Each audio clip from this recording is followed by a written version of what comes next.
Hi guys, I hope you're good since last video. Just a little parenthesis to thank you for your support.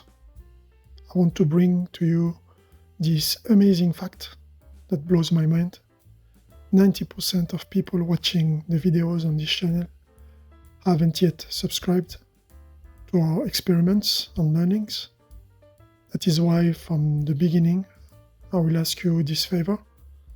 If you like those videos, learned anything and want to support me, the free way, simple way to do it is by hitting the subscribe button. Could I ask you to subscribe, as it motivates me to make more videos and supports my knowledge gaining process. I close the parenthesis.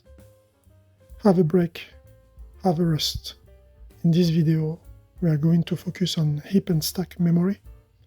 We will have the first part to explain how types are allocated. And the second part will be the hands-on with some interesting examples. One break also to cool down and keep going. Okay, let's get started. Heap and stack memory. We're going to start with a little example of something that I didn't talk about in the previous videos. But from this example, we're going to go into the details of a heap and stack after. Mutable variables. So there's a rule about that. If the variable is mutable, the reference also needs to be mutable. So it has to be an end mut variable. Also, we can create as many end mut variable as we want.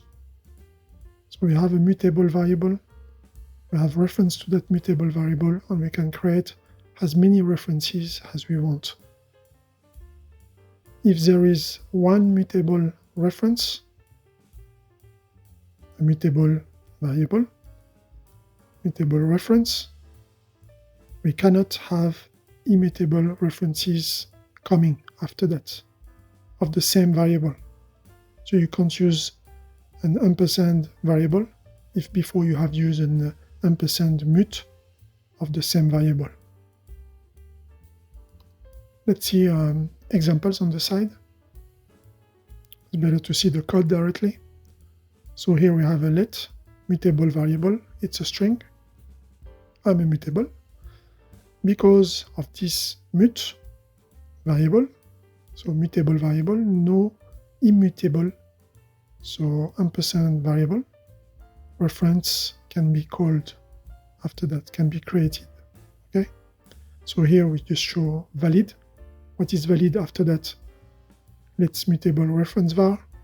So ampersand mut variable, this is valid, and you can create as many as you want. So from this one here, you can get many other variables which are referencing to that one. But what is invalid is to do immutable reference var, which is the ampersand variable. But because there is this mut in front of it, you can't use that after. So this is just showing an example that about a rule that I didn't talk about before. And this can introduce us to why those rules exist, why there is a borrowing and the ownership rules. It's all about managing the memory in a safe way. So that's why Rust is an amazing language. And that's why now in this video we're going to focus on this utility, the fact that people are using Rust because of the memory management and the heap and the stack. That's all about that. So we're going to do on the left side, we're going to be drawing the stack. And after that, on the right side, we're going to be drawing the heap. What is our interest today is to know what kind of types are where. So where are integers? Are they in the stack? Are they allocated in the heap? So we don't know that. I had this question also in my mind.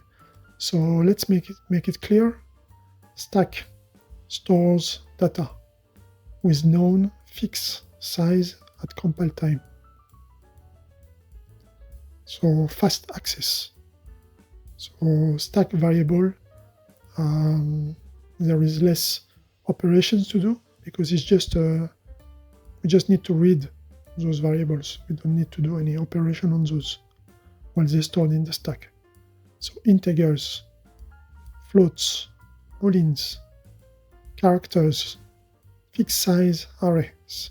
So the arrays, only the fixed size ones, will be here on the stack. Tuples with fixed size. Struct. So those ones here, struct and enums, we're going to see an example a little bit later on this explanation side of the video. So struct with fixed size field and enums with fixed size fields. Stores pointers to heap data. So the stack is going to store the pointers also. So for example, references. So if there's a string here, for example, you get the reference, you get the pointer being stored in the stack. Here I used box. We haven't seen it yet, but this is a way also to allocate some types to the heap. So here you will get the pointer, the box pointer to the type which has been allocated to the heap. So let's see the heap now. I've been showing that page without anything on it. So now let's picture it, let's illustrate it and see it. So the heap, it stores data with size unknown at compile time, or data that can change in size. So let's take the example that we had before. We had a mutable variable. Mutable variable, that means it can change. So the size can change, so it will be in the heap. Slower access. So here, because we don't know the size and also there are some operations that can happen, it can grow, it can also shrink. So here the access is slower. Examples, strings, the heap allocated, vect. So vect are like a list in Python. So we don't know the size of it. And also it can grow. And it can also be reduced in size. And we use mut, for example. And here you see you have the fixed arrays. So fixed arrays stays here, vectors in the heap. Box. So we haven't seen it yet, but boxes also. Here you get the pointer, the box pointer. And here you will get the box type with the variable that we wanna allocate to the heap. Collections, so hash map, B-tree map, and so on. So all the, let's say, dictionaries, if you're coming from Python, like me, so the dictionaries will be here.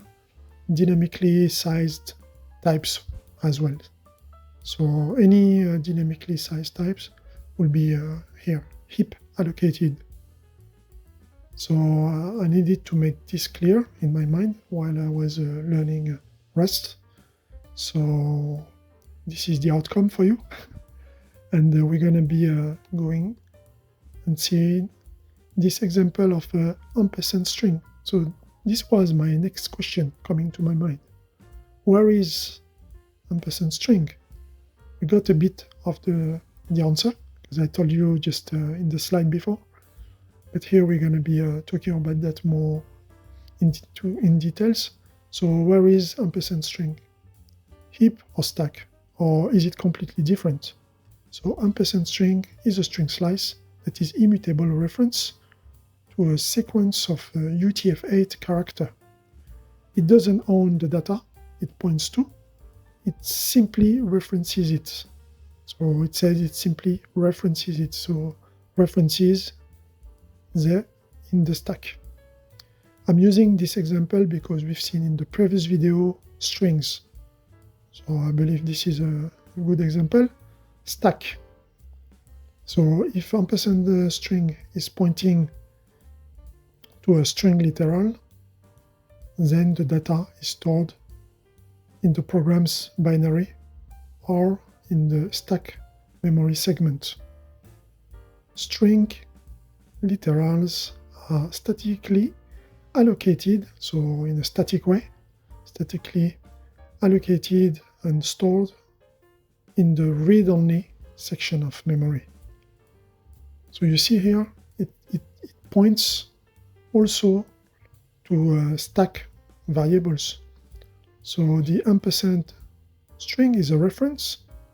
It's pointing to the stack, but it can also point to the heap, and we're going to see that after. So let's see this example, hello world. So this is a string literal because we're using here double quotes. In this case, hello world is a string literal that is static, allocated, and the S is a reference pointing to this literal. So this literal is on the stack because it's static, and ampersand string is pointing to the stack. Another example here where ampersand string is pointing to the heap. So if the ampersand string is derived from a string, which is a heap allocated type, then the string data reside in the heap. Example, heap string, we create a string using string from. S ampersand string, ampersand heap string means it's the reference to the heap allocated string data. Here, heap string is a string stored on the heap, and S is an ampersand string that references the heap allocated content of heap string. Therefore, when you see our ampersand, it references just when you see ampersand, the and sign. Just let me get this here. So it references are pointing to where the data is, so it can point to the heap or to the stack. So as here we've seen ampersand string can point to data stored on the stack or on the heap. So depending on where the underlying data is located. Alright, so this we got it cleared. Now, let's see here how the pointer works. Let's have a bit of more of details here. So on the stack, what is going to be stored? Here is the pointer. We're going to show after the link with the heap. We got the length and the capacity. So the capacity, here I just take an example. So I'm not based on the OS and what's the capacity and so on. But here the capacity says 6. Here the length of the data stored says 5. In the heap side, we got an index and we got a value. The value stored and the indexes. You know, when you're writing a string, here Seiko, which is a Japanese watch brand. 0 is the S, 1 is the E, and so on. And 5, and here we still have space. So there is 6 in space here. So 1, 2, 3, 4, 5, 6. And we have this data. This string is occupying 5 slots. All right. And here the pointer is just going to go through the logo of Creditizens and it's going to be pointing to the index. So that's how we can create slices of this string.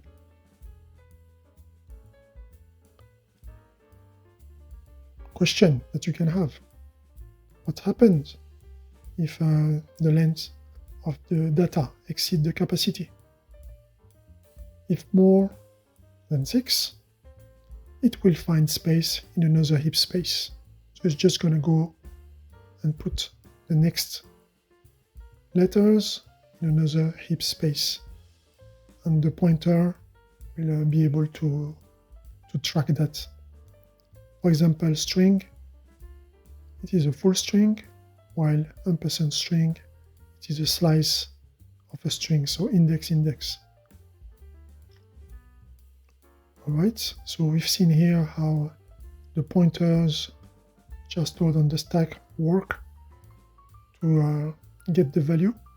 In the previous video we have printed that location address of two different strings, and this is the perfect example to see how it works. Let's talk about struct and enums allocations, because we said that they are allocated on the stack, but there is some structs and enums that can be allocated in the heap. So struct and enums in stack, by default, their size is known at compile time, so they are allocated on the stack. Struct and enums in the heap, when wrapped in a box, that we haven't seen yet. We haven't seen those, but we will see that not now, later on. But just this one, I can talk about box. Box, you can put an enum inside the box to allocate the enum or the struct from the stack to the heap. So at this time, it's going to be living on the heap. So for example, if it contains heap allocated fields like string, vect, so it can happen that also you create a struct or an enum having different fields, but those fields, they have different types, and some of those types, they are by nature allocated to the heap. So they're allocated to the heap, so you will have a struct or an enum which will have some fields allocated to the heap. What is a Stack Overflow? So this came to my mind also as a question, because as a coder, you need to know that as a developer, you need to know what is a Stack Overflow when you're working with a language that is manipulating the memory. We're coming from Python, so we don't need to think about that much.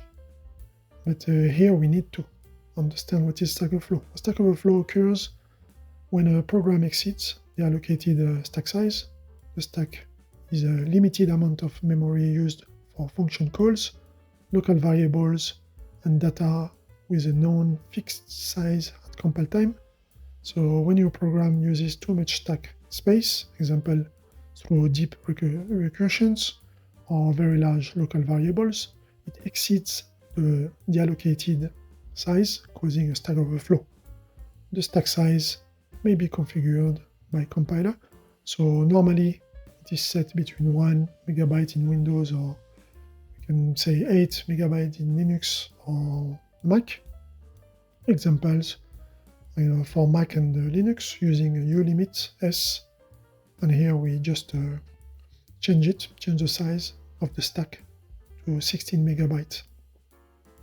Okay, so the stack has a limit capacity, and the way you code can create this stack overflow if the variables are too large or if the recursions are too deep.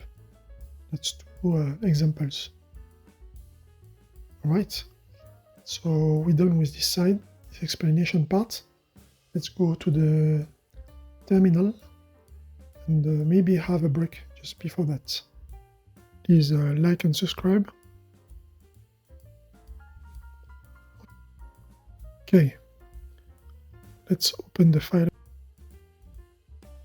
We're going to call it heap the stack rs. That's our new file.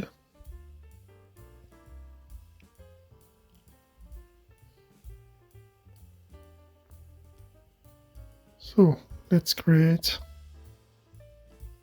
a fixed size integer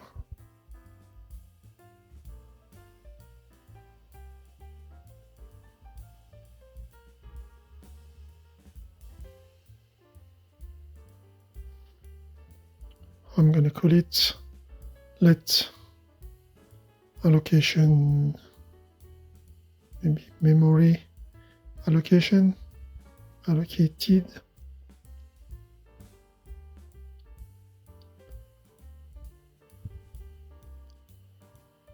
So this will be a uint, a u64, an int u64 type. That's what we are going to use later on. That's 42.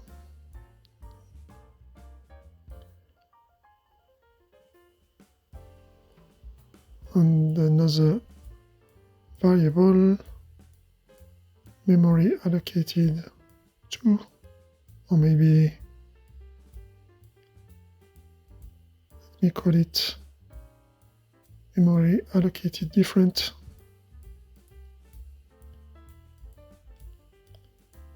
String from, and here we're going to create our string.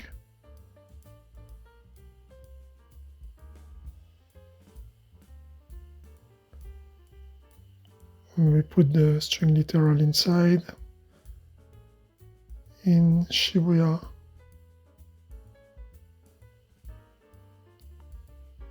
you move your heap. Okay. So I put this sentence in a variable, which will be on the stack.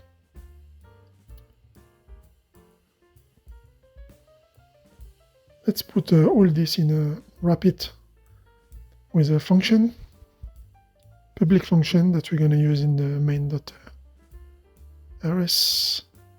I'm going to call it move your heaps, move your heap.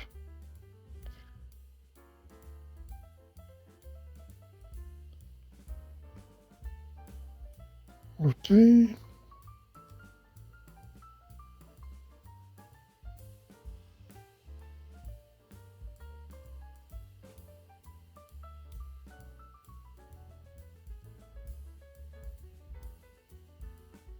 So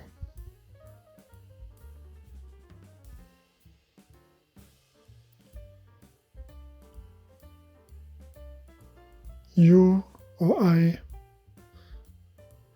8 or any other number, so it can be 8, 16, 64, and so on.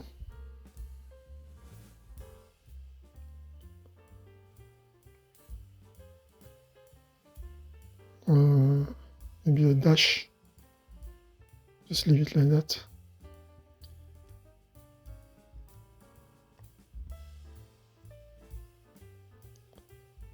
So any of those integers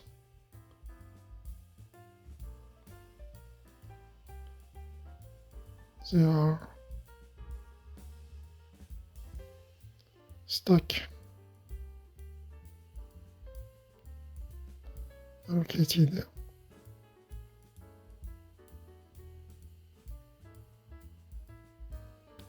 While here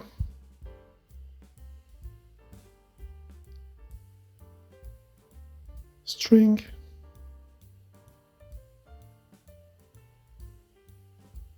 so I will be repeating a bit what we've seen in the first part of the video, explanation part, but some people sometimes jump straight away into the hands-on part.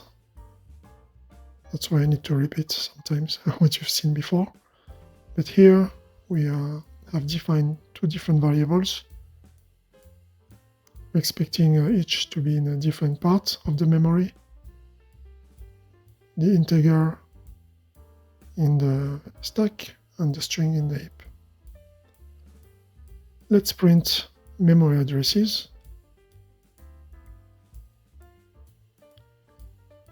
Of stack and heap variables.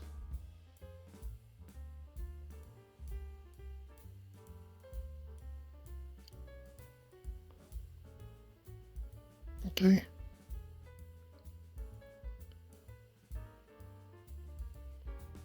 So that's what we're going to do. We're going to print those addresses and just check how they are changing. What are the different addresses allocated? How close they are.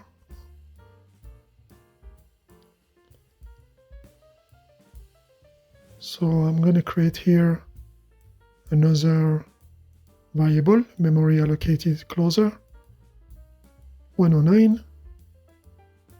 It's a number people know if they've been to Shibuya. And here, let memory allocated different but closer.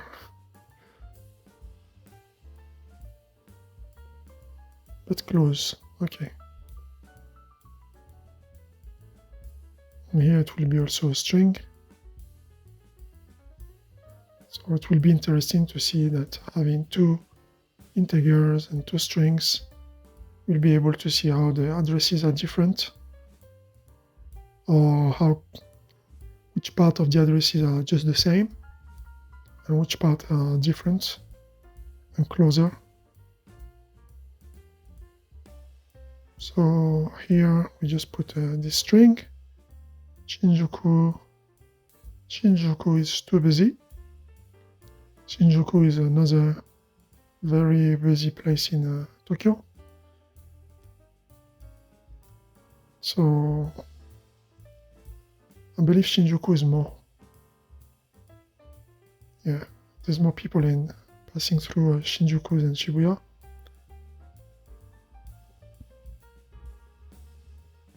Print, and we're going to use just a print ln to print those addresses.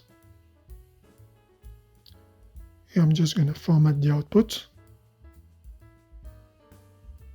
Address of. Okay, and after I'm going to put here this.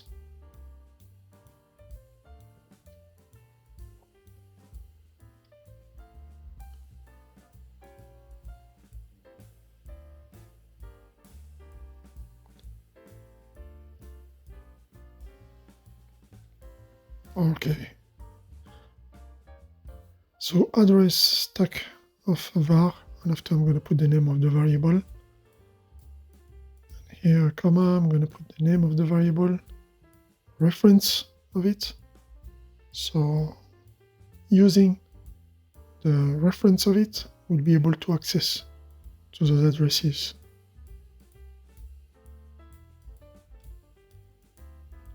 Just going to print it 4 times, so we get them in different lines. Okay. Let's copy those variables, put them in.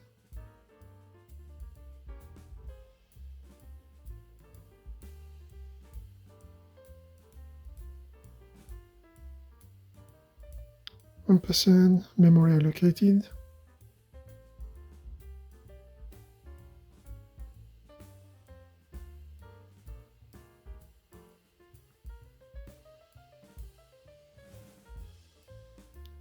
Memory allocated closer. And now we start with the strings. Memory allocated different.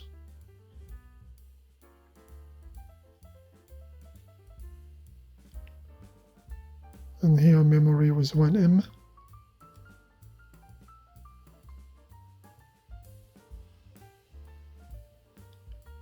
And the last one, memory allocated different but close.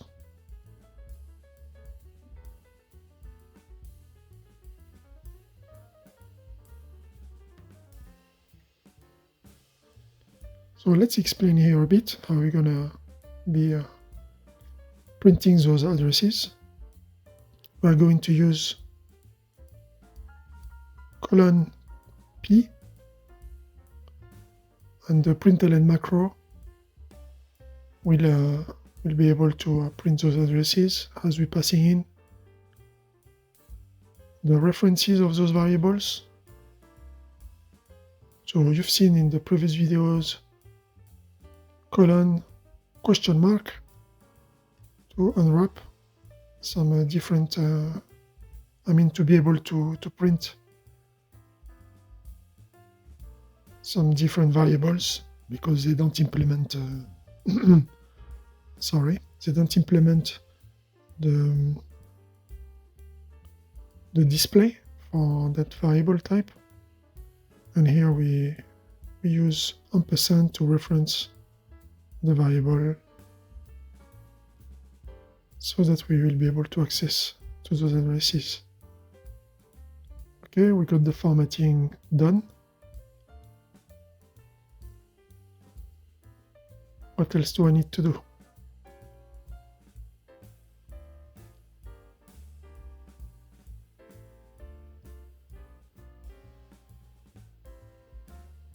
Just gonna say here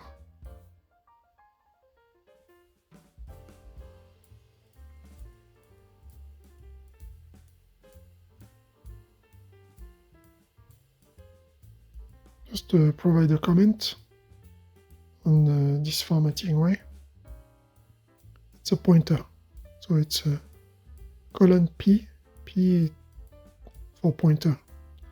And you've seen in the explanation part, those pointers, they got the references of the actual variable.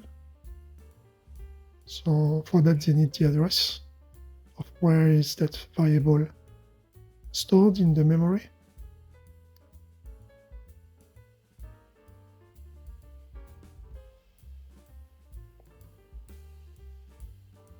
We might need to close those comments on this one. Okay, so I'm just going to copy this, move your heap. We're going to go to the main.rs. Okay, this is what we've done last time. I'm just going to get rid of it. Comment it out.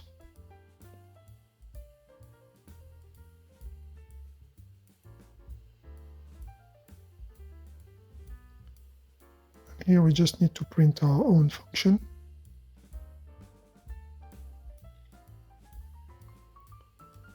So, module name is heap stack. And after here we got the function that we have copied. But before that we need to call the module on it. Heap the stack. And after we access to the function move your heap. I think we're good. Here we're using the colon question mark, which is fine. It's going to be able to print the addresses. That's good. Got it from the first go. So here, address, memory allocated. Here we got the address.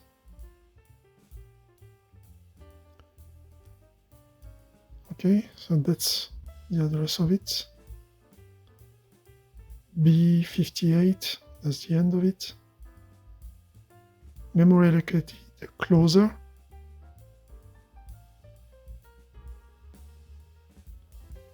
Memory allocated different.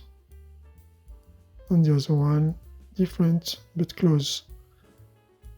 So those are the two ints. B60, this one at the end, this one B78.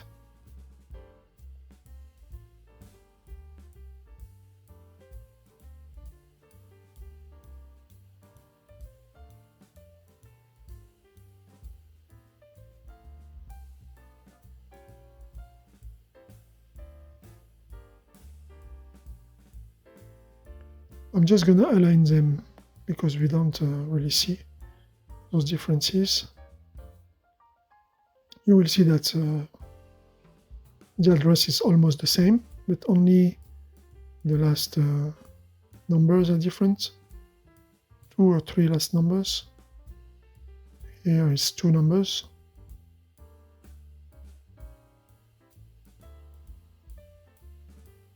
So for the 2 int, they just have 1 at the end. Here is 8 and here is C. So you see they're very, very close. While here, this one is at 60 and the other one is at 78. So this is the heap allocated ones.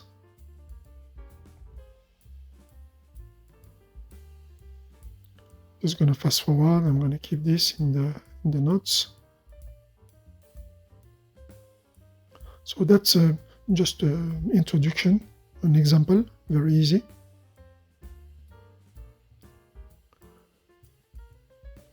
And let's precise here. We can also print the pointer. We're going to extend a little bit this first part of the hands-on with this first example by also showing that we can also print the pointer to its content. So another way to access, for example, if you have an ampersand string, to access to the string by using the method dot as underscore ptr pointer as pointer.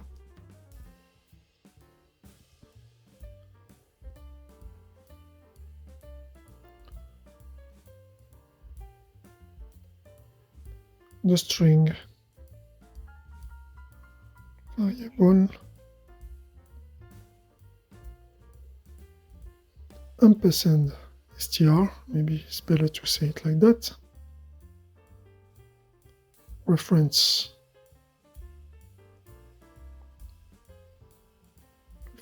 of variables,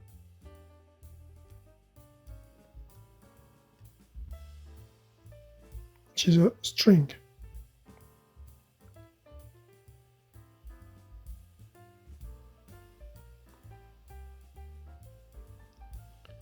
Okay, there's a lot of comments, I know, but we need to explain in details in order for the people who are just looking at this part of the video, the hands-on, to understand a bit, but they won't get all the information. So there is a first part in this video if you want to see more details. Contain some information.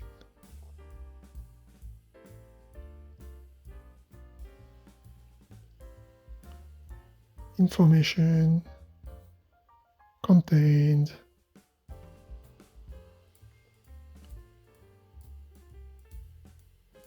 in pointer reference. So what is is referring to what, and what is the value of that thing that is referring to. So you are pointing to what? Are you pointing to, and we want to know.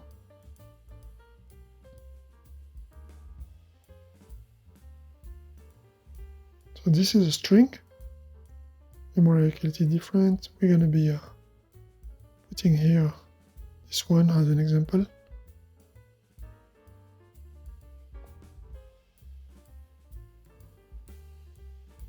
Just one, okay. And here,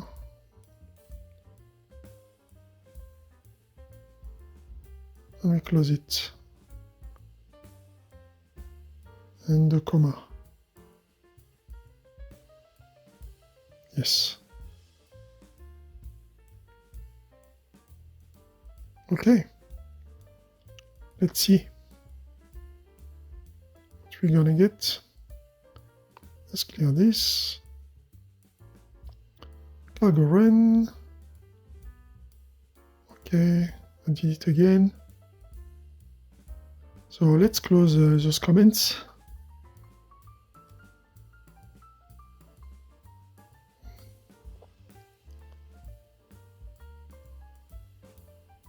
All right, we're good now.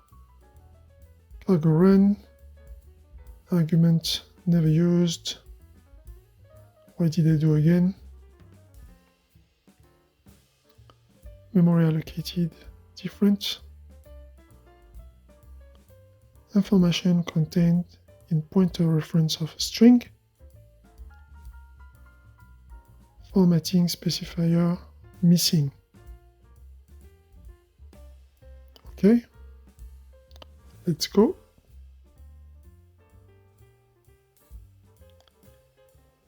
So when you're printing, you need to put the curly braces.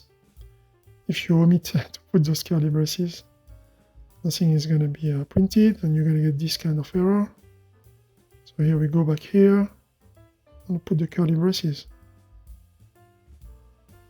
Okay, we can put it in maybe in a debug mode, just a colon question mark.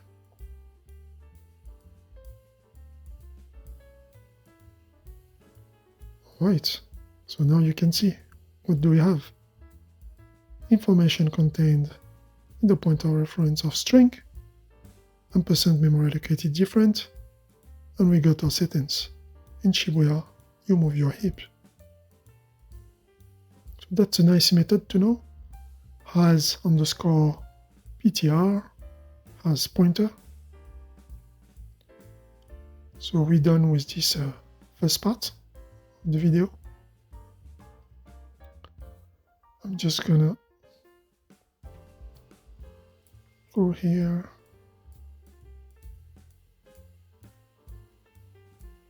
And we're gonna comment before going into our second break.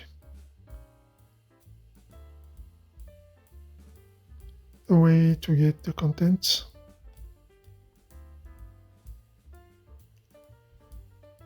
which I'm going to say that the data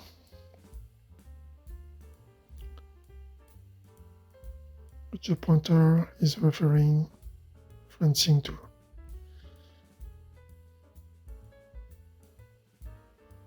Close.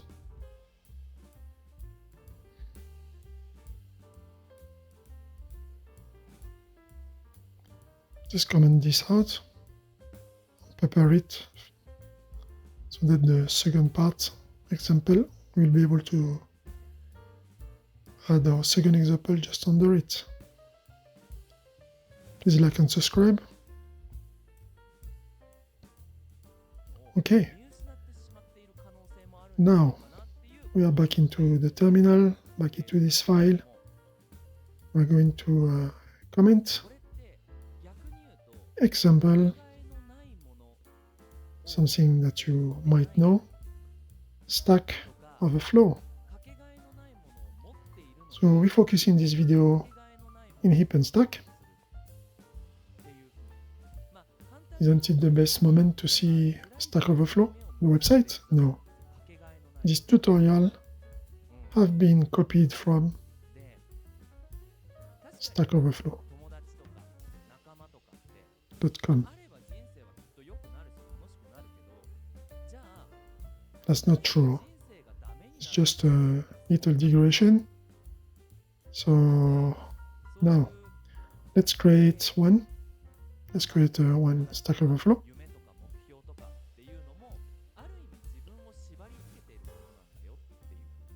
How do you create a Stack Overflow? So do you remember what we've seen in the first part? We need to make sure that the stack, we're going over its capacity.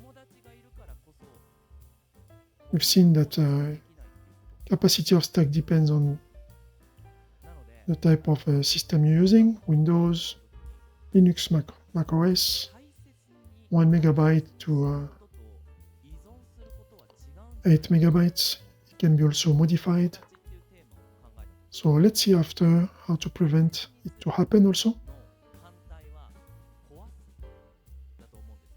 The number to quickly get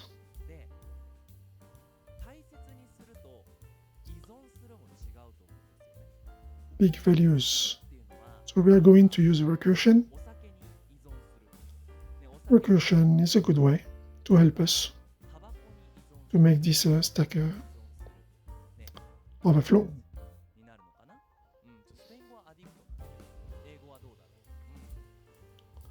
let's create here a variable, Shibuya crossing crowd.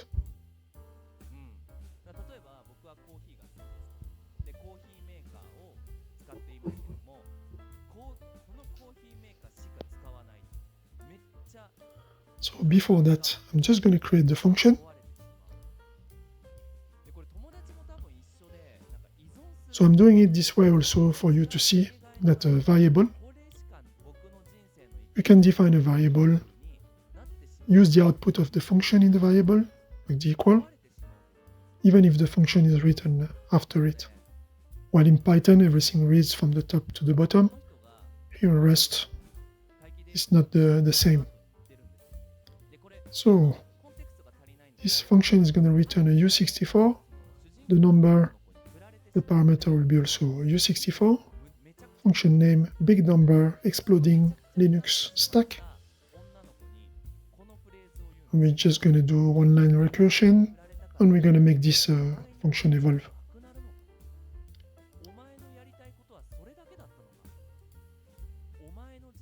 So we get the function name, and the number we're just going to do -1.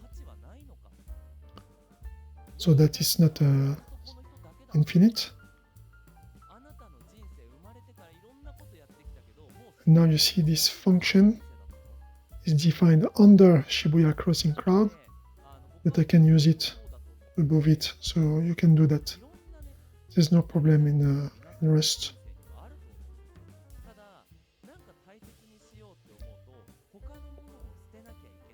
So here I use the function. We're going to use 10 as a number, and this 10, it's going to be going down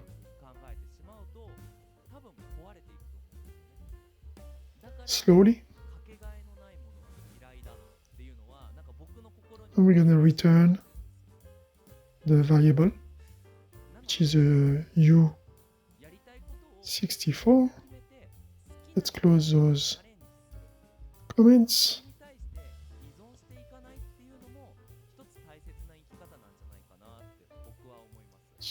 So here number is a U64, is returning a U64.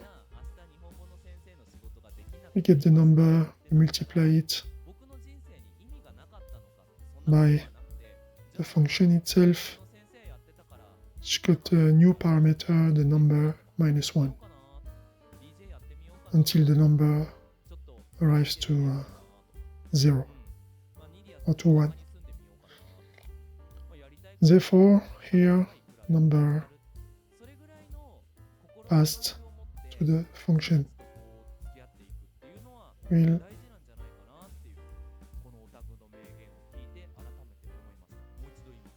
very slowly decrease. So normally to not reach 0, I have to handle the value 1, but I'm just going to do it like that, and we're going to make this function evolve. While the number length is going, pile up, is going to increase very quickly.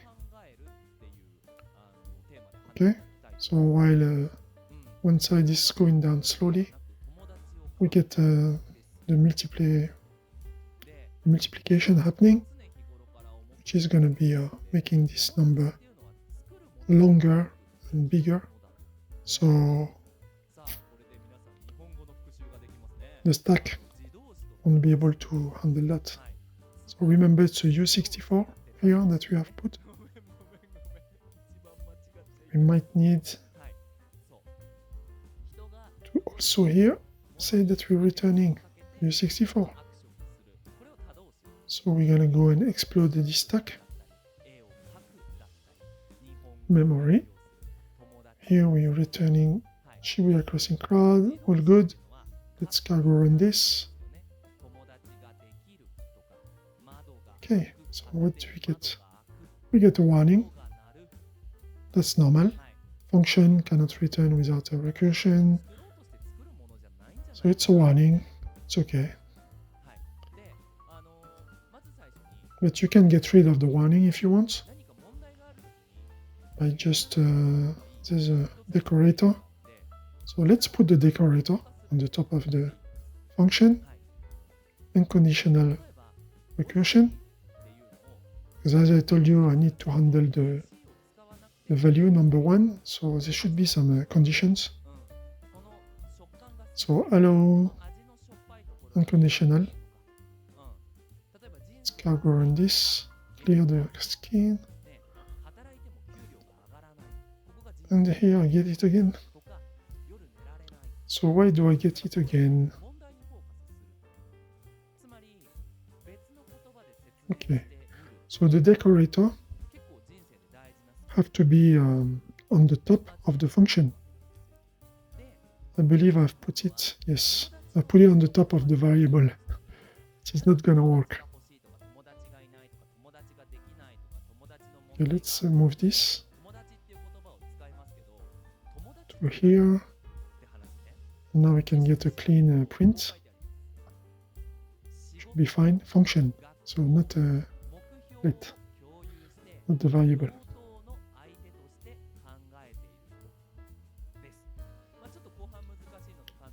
Cargo run, and here we get the output, the only one that we need to see.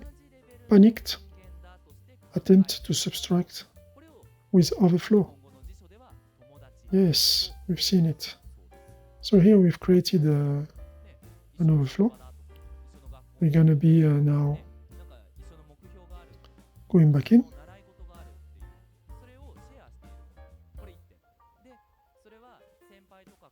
So from here, I suggest you to watch to the end, because you will see how interesting it is. So we can get rid of this. We get the warning, but in the warnings, the help is telling us a loop may express intention better if this is on purpose. So here we get a little hint in how to make it work. So let's follow step by step. So here, this step, we're going to follow the suggestion from the compiler. And after that, we're going to go more into more experiments. I get rid of those comments. We need to transform this function to introduce this if statement. So if number equal to 1, what you want to do? You want to return 1.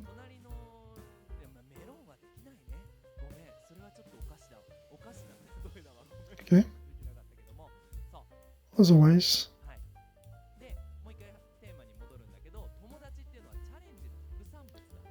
just do the recursion. I need a parenthesis here. Let's close the parenthesis. So you see here I have commented out the decorator, and now I'm using what's the compiler is suggesting me.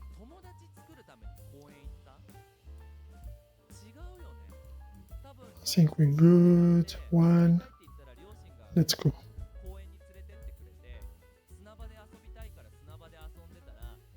Just gonna print this again. Just need to copy it quick. And here I go.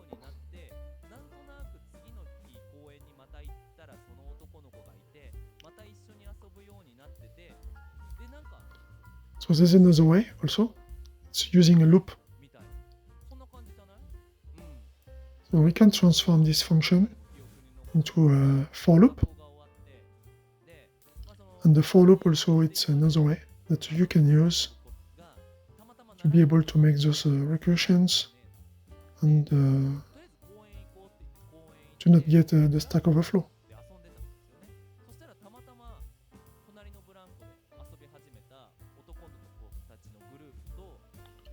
So we're going to create a mutable variable because we're going to be looping and incrementing this variable. So it's going to change. It's equal to 1. We do a for loop from 1 to the number by including the number in it. The number in the range. and after total multiply equal, which is going to be incrementing by multiplying.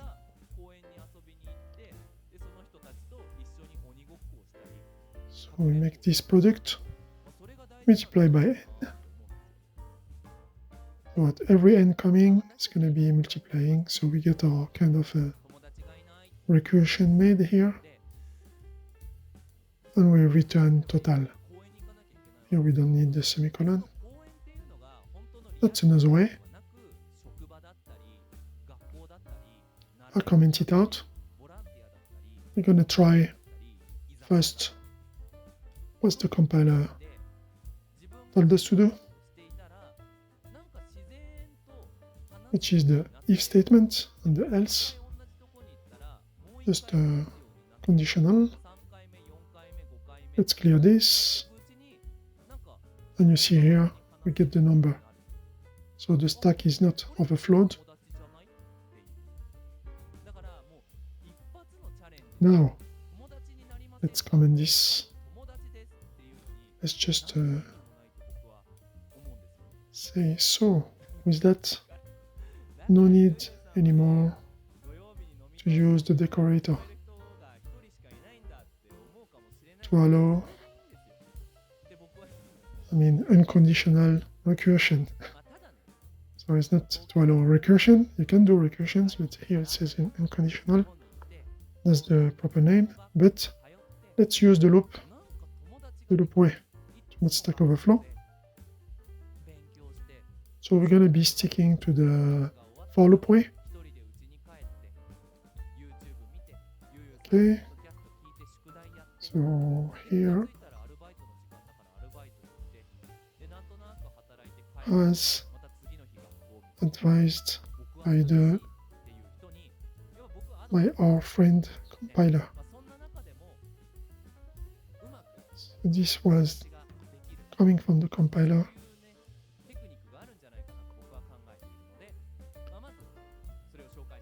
And now we might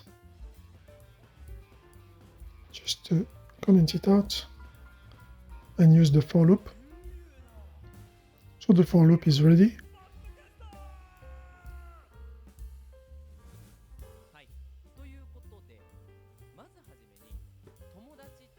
Shall we go to the terminal and quickly print it, and we get the same number, you see. So it works, stack is not overflowed. Now, let's make it more interesting.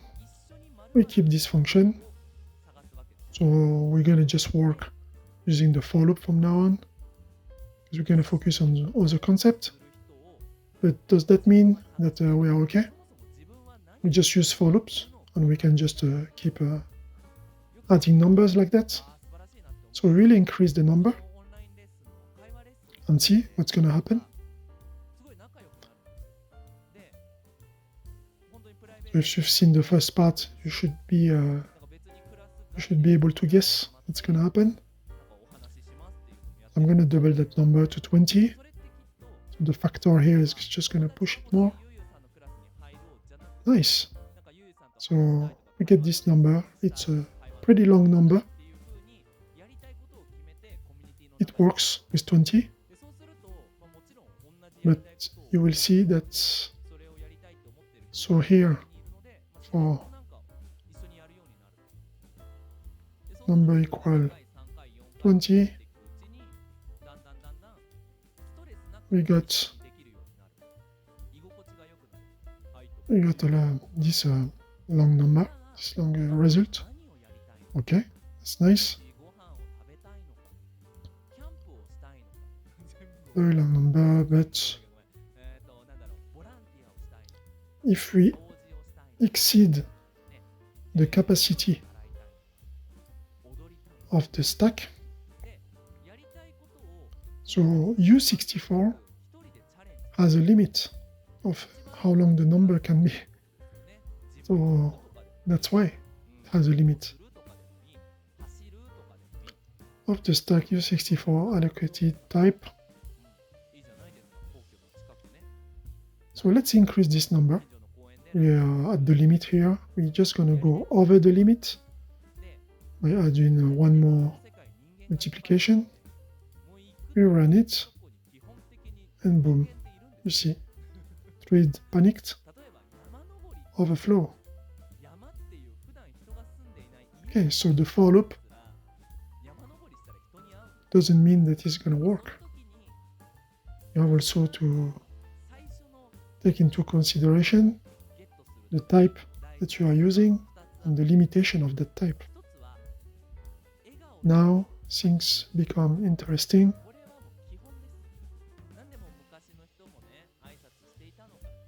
Let's keep going into this experiment, and we're going to see that.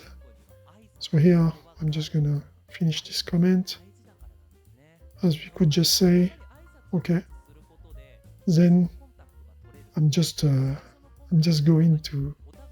to increase that uint that you type.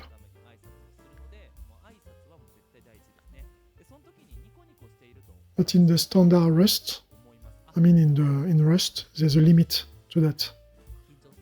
There's no U256 or U1025 or something like that. So U128 will be the bigger number that we can have. So let's keep going step by step to understand that and use U128.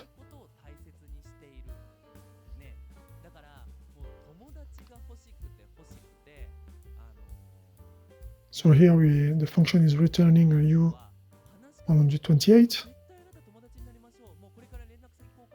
I pass in a U64. Can I do that? I will see. I just need here maybe to change this to U128,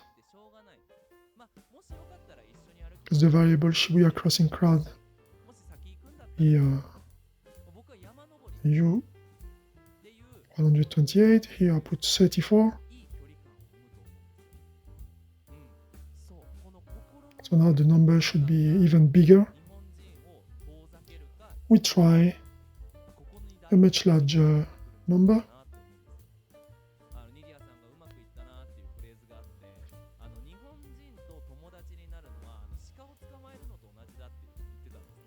So 34.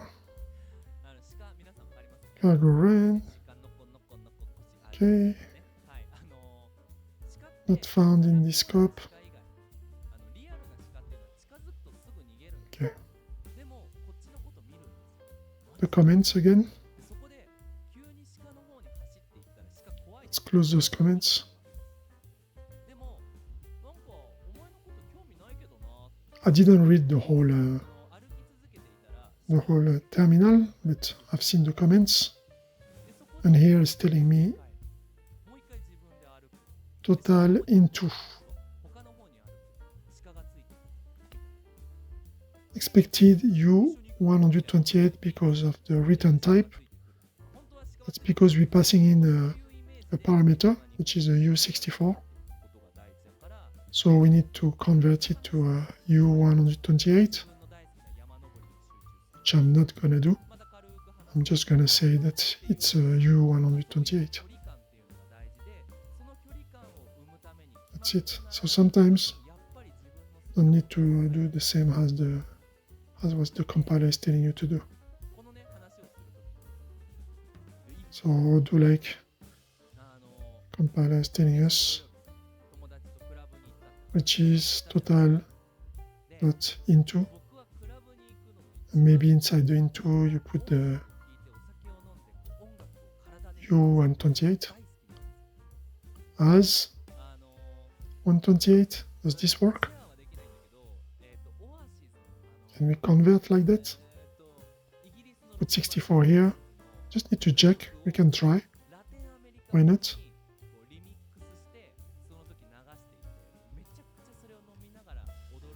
Overflow. So I used as. Here it has overflowed.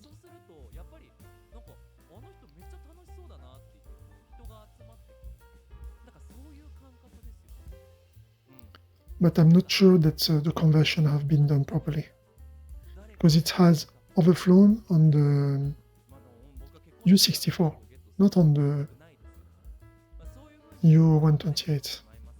See here, we got a number printed. I just changed the values. 20, 30, I just check. Overflow. So you see here we are on the basis of a U64. So when we're using the as a conversion, it doesn't really work, because we've seen the limit is 21 for the U64. And the other one, I know it's 34, the limit. Okay, again. Now it's time to maybe fix it.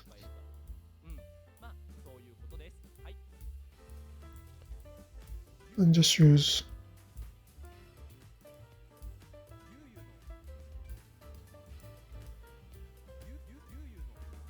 let me put here, let's get rid of the X, 21.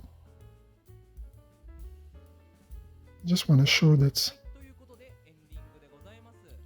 it is a U64, 34.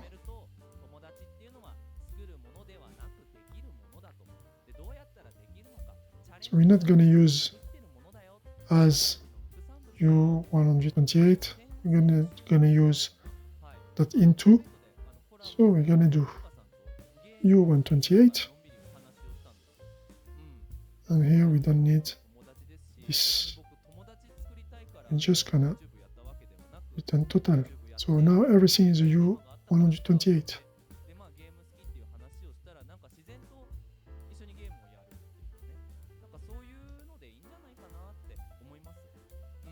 Okay, so we get this error. So U64 is telling us to use the into method to convert it to a U128. So you don't need to do it like that. We're just going to make it very simple, and we're just going to say that's number, it's 100, it's U128. And now we get the number, you see? That's a huge number, but same as U64. So here, but same here, there is a limit. So there is a limit also at U unsigned ints 128. So here we're going to print with the value 35, which is going to create an overflow.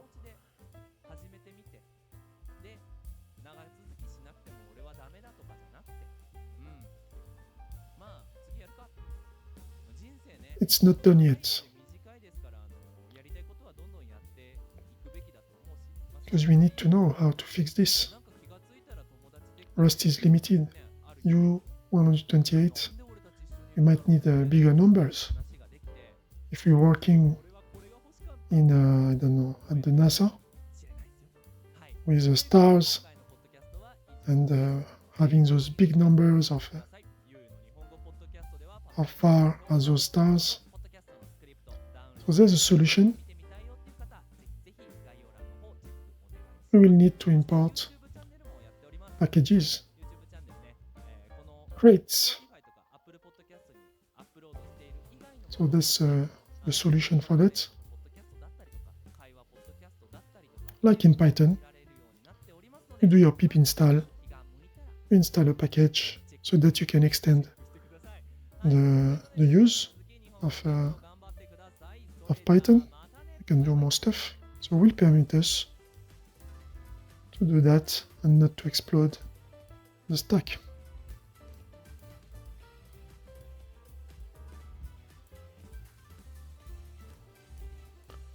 Probably those packages are using stuff like box.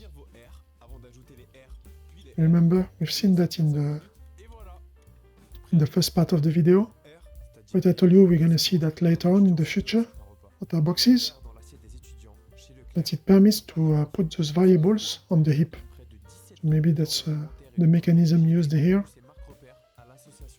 So we could have built our own, but here it's abstracted away because we're just importing.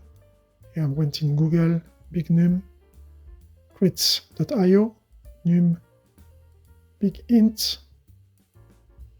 Okay, there's the documentation to install it. Here you see the dependencies. We should see something like that. I did in our cargo.toml. Num big int supports the generation of random big integers. When the round feature is enabled, we are not gonna enable the round feature. I'm just gonna use it like that. Num big int is pure Rust implementation.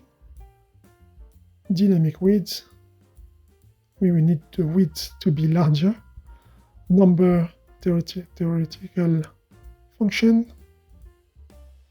And here, if you want to put in cargo, but we're going to use the terminal.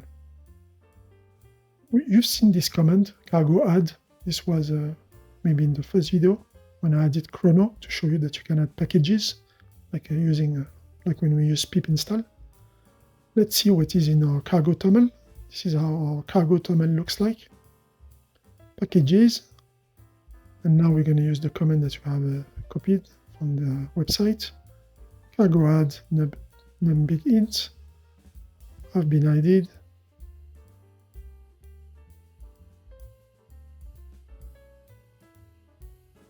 So we need also to add another package, another crate, which is the cargo add. It's called num threads.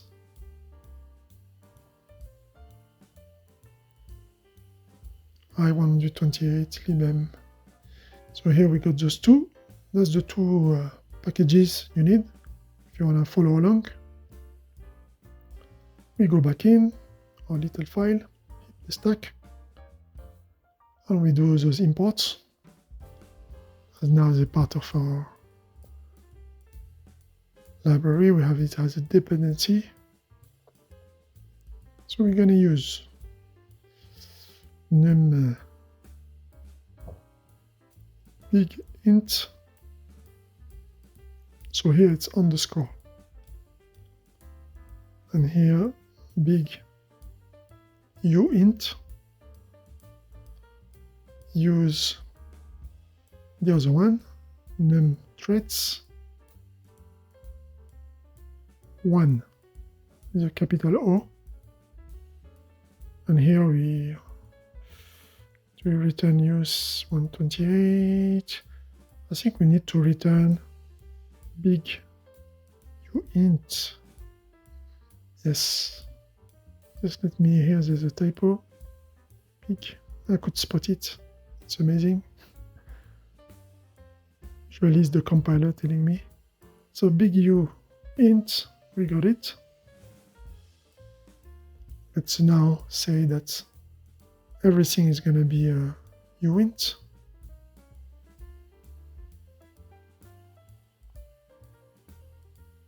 So we're going to change this.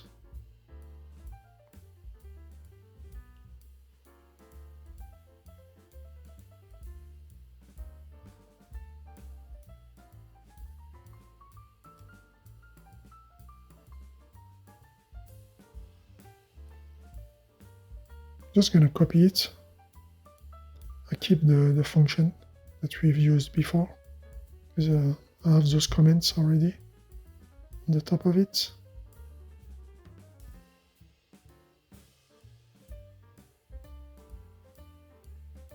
Let's comment this out. And now we're going to be working on our solution in order to be able to have those very long ints and to not create this Stack Overflow. Here the number we pass in is a U64. It returns a big uint. Maybe here the total, I need to use the num thread. So big uint 1.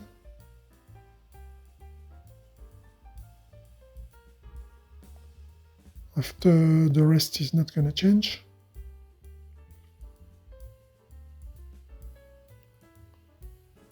Okay, so what we've done here, maybe I can increase the number 100, something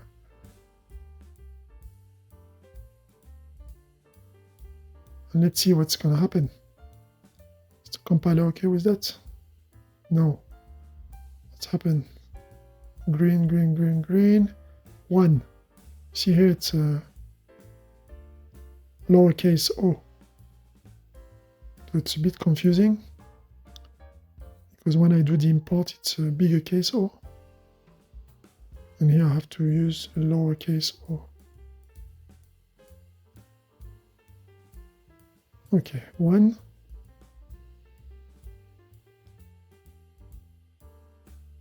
And here you see, I mean uppercase.